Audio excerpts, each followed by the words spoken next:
Okay, I'm going to try to do a video.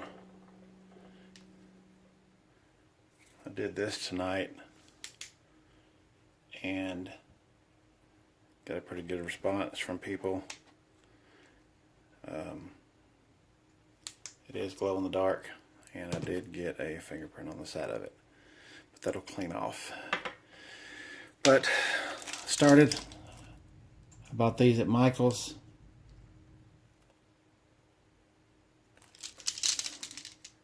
They are not nearly as round as what I would like to have, but they are fairly inexpensive and easy enough to work with, so I went ahead and got them.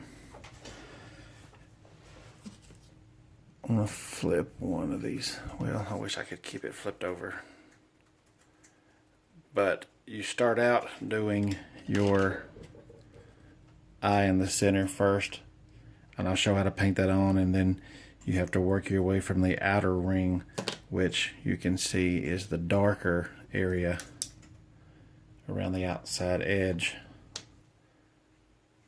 and then work your way in. Let's see. So let's get to it. All right. So the videos that I saw that really showed how to make these was using fingernail polish. I don't have fingernail polish, but I do have the acrylic paints, and you have to work with them kind of quick because they will start to dry, and then they will drag when you make your scratches. What I am doing to make my scratch marks and stuff, and they show laying out on a grid to get in the center of this, but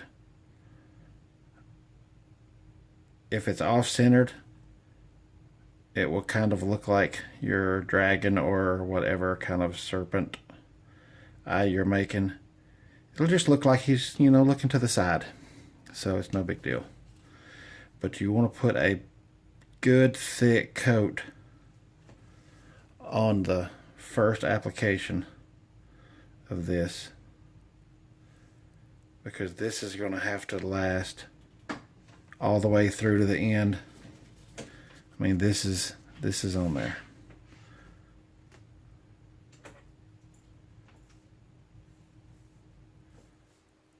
So,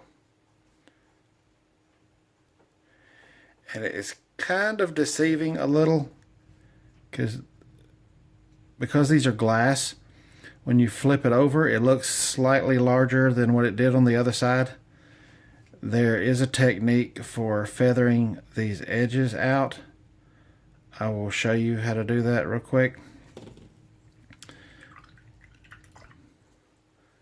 My camera wasn't bouncing so much, but it is what it is. Okay, let me get this out of the way. Now what I'm using is a dental tool for making my scratches. Let's see. And what you can do is just go a little bit out, and you're just ever so slightly feathering out the is that the iris, I guess? Yeah. And you can, yeah, I can see that in the camera. I got one side done more than the other. I didn't like that, so I will try to even that up. Let's see how that one looks now. Color that. Okay, that's white. Yeah, you can see that better now. So if you were using a gel nail polish, you could use a UV light to make it harden. I'm not, so I will go do my outer edge. Left-handed, there's really no good place for camera, but the outer edge of the rock you want to really look like the inside edge does. So what I did was just brush it on. I'm using a kind of a chisel tipped brush, but not putting it on straight. And after I get this down, I will go back with the scratcher and scratch a good bit of that out.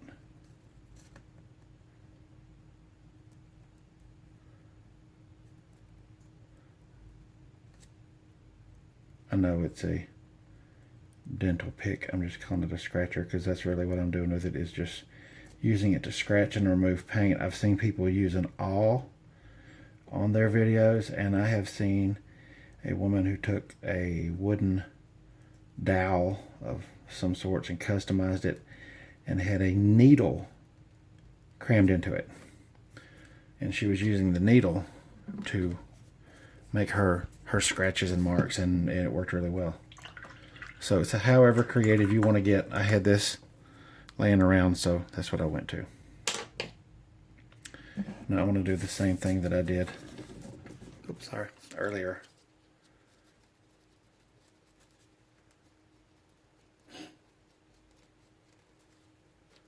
And these paints will blend and mix a little, and it doesn't hurt to get like a little blob in the inside, because that'll add some little flecks and stuff in the color of the eye, which will really make it look more, I'll say lifelike, but it'll give it character. It makes them look really cool. Okay. So there's that. Now you can use a combination of blues, greens, you know, seen all kind of things online. I like, what I've been doing now is the Eye of Sauron, and I'm using Festive Red metallic. The metallics give a different luster than the, I guess it would be like the nail polish, but they give a different luster than the normal paints do. And I'm just brushing this on thin enough to get into the lines and pull down from inside of it.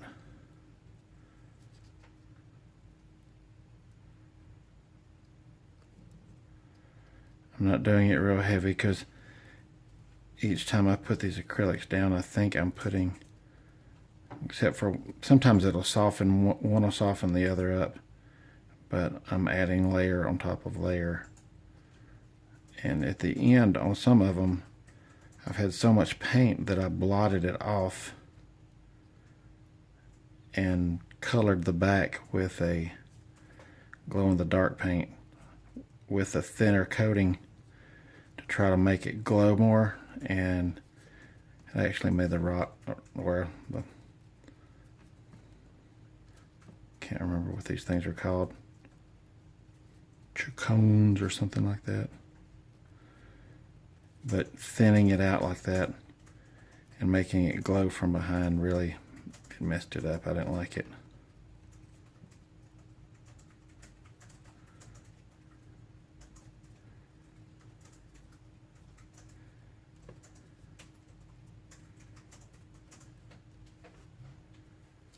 Yeah, I'm gonna have to do something about my, I'm not even looking at the camera and I can see the whole thing shaking above me.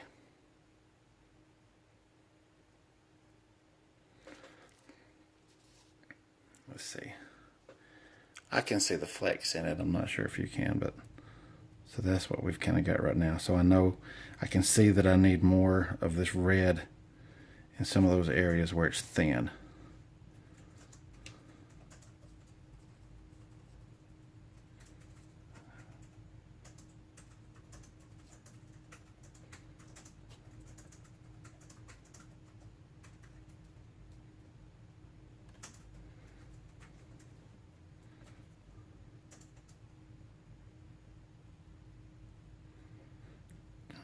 Ta-da.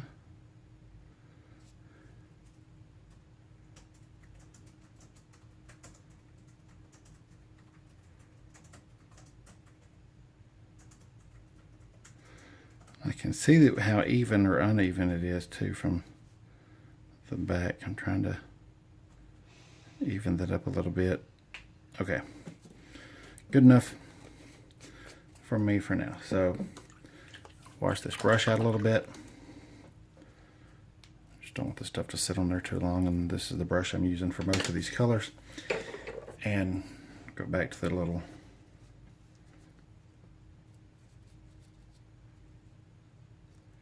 and what it's doing is actually pulling the red through the black, so you've got that going on. It should be bringing the paint through, and then it's taking some off, so every time I get a lot of buildup on the tip of this thing, I'll try to clean some of it off, because I do want those lines to be open so that my next color will show through there.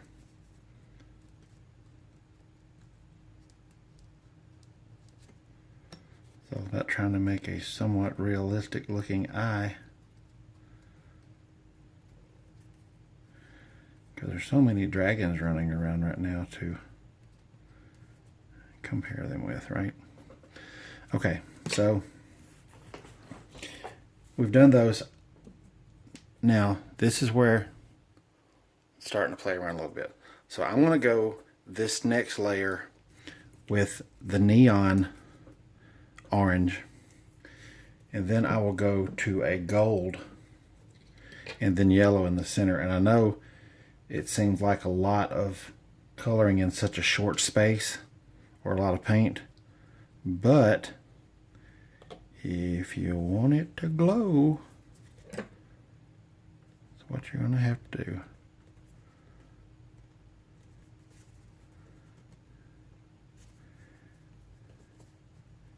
And remember, we're dragging that tool through the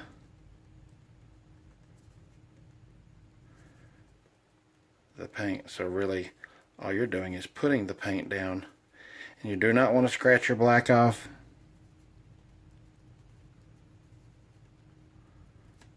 So, and I'm not waiting long enough in between these coats for the stuff to harden, so it's going to be really soft.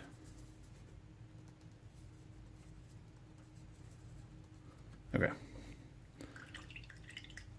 And 13 minutes. I would have liked to have done it in time lapse, but in time lapse you cannot hear me speak. Not that I don't know if anybody really wants to hear me speak.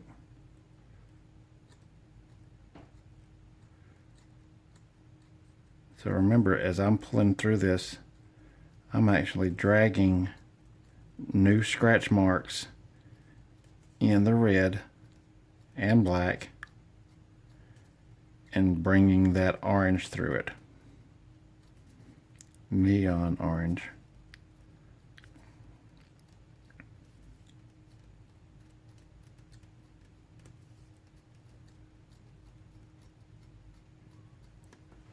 You can see it's coming. The paint is all the way to the edge, which is good because I want it to glow over the entire rock. Or in this situation, glass. So we've got a thin spot up top that I can see, but we're getting there. I'm going to fill that in with orange.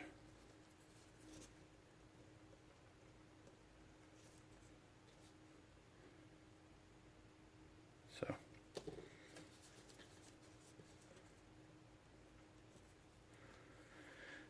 wash that out. Now I thought about doing the gold, but I'm going to use the neon yellow and see if I can apply that in the small area space that I've gotten between the iris. Is it the iris? Yeah, between the black part and the yellow part, orange part. Look at that. This stuff is glowing.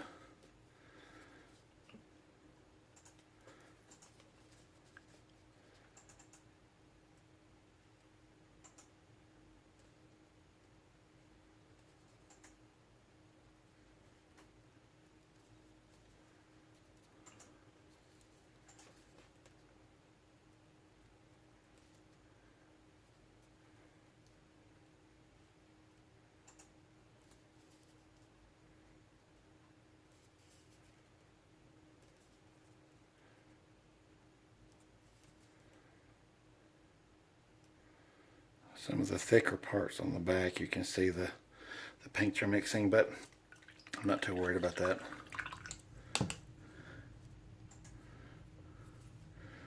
So, let's see what I've got for a glow right now. So, see, I've got a spot maybe with a little too much yellow off to the left hand side. But that only shows up under the glow, so that's where I've got that on heavy. So I will try to drag some of this through.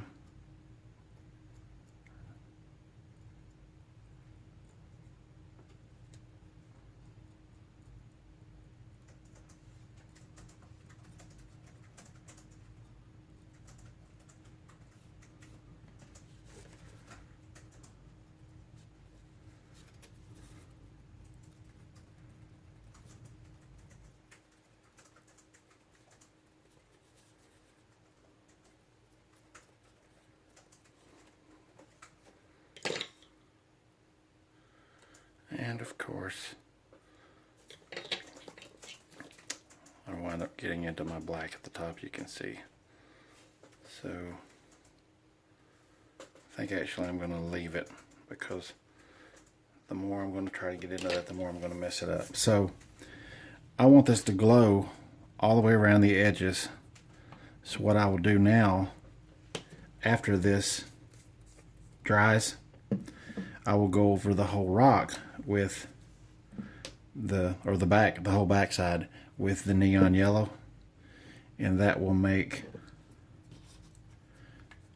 the whole stone glow like this. Let's see, the black light works better. Let me get my phone out of here. So you can see how this turned out. So that was every bit of, from beginning to get-go. You can see the feathered edges and how it looks. So I hope you've enjoyed it, and it wasn't 18 minutes and 30 seconds wasted. Thanks. Bye.